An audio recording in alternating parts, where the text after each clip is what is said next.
Did everybody see X-Men? Did you enjoy it? Did you enjoy X-Men as much as you did Captain America?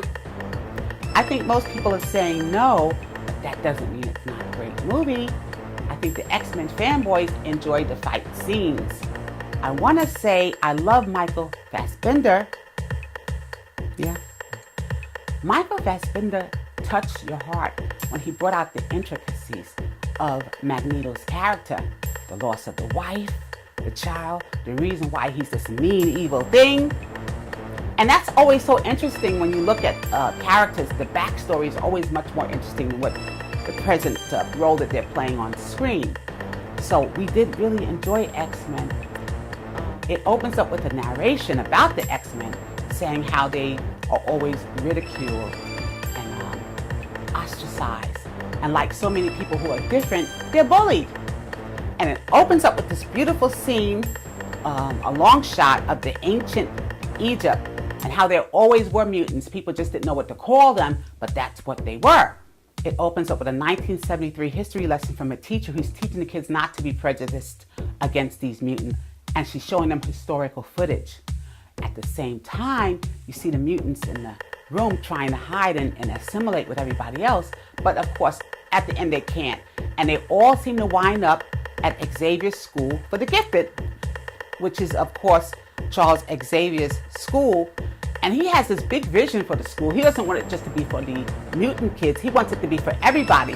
He wants the humans and the mutants to live together in peace and harmony. That's his big dream, like the Martin Luther King thing almost, And, he has this wonderful idea, but of course, Magneto always says to him, no, it's not going to happen. And they always have been on different sides of this mutant dilemma. The villain is the ancient mutant. I tend not to like villains who have all of this makeup on.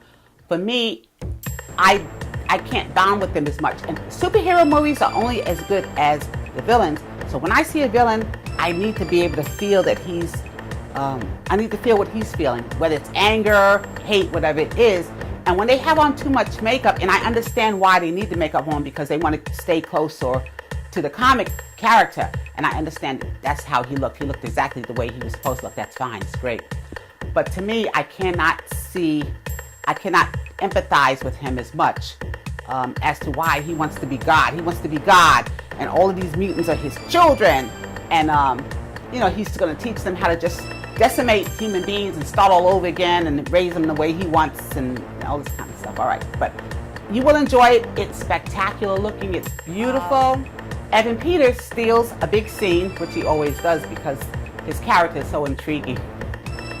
And he's such this cute little thing. All right, so Evan Peters steals a scene with the Eurythmics, with this Annie Lennox and Dave Stewart's group. A lot of us from that day know that song. It's very popular. It's a classic. Sweet dreams are made of this. But you enjoy seeing him have so much fun with the role. You can tell he's having a good time. You can tell the director's having a good time, and you'll have a good time. You got a cameo by that gorgeous Hugh Jackman. Oh, God, what a gorgeous man. All right, so he makes his appearance as, Weapon X or, Wolverine, whatever you want to call him. And then, of course, my girl, beautiful Jennifer Lawrence, she's back again, looking gorgeous as ever. Now, make sure you stay for the post-credit segment. You guys know the drill. You guys know the drill. Just stay there 5 minutes through the credits. Just stay there. Sit. And then, of course, all right. And you have to love Sophie Turner. She plays Jean Grey. Our director, Bryan Singer, brings her in, and she saves the day. This strong, wonderful girl power type scene. She's the climax of the scene, and it's just wonderfully done.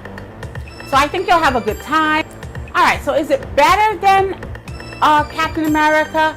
I think maybe Captain America might be a 4.5, and then X-Men is a 4. And I say that only because of the villain. Captain America captured more emotion, and these villains with all the prosthetics, it's hard to picture them with the same empathy. Again. All right, so enjoy X-Men, the Turtles, Captain America's still in the theater. right? You got a lot of things you can still see. But don't forget the independent movies, right? You can see some of those too. You'll enjoy them. Until we meet again, it's Renee Stanley for Movie Review Relay.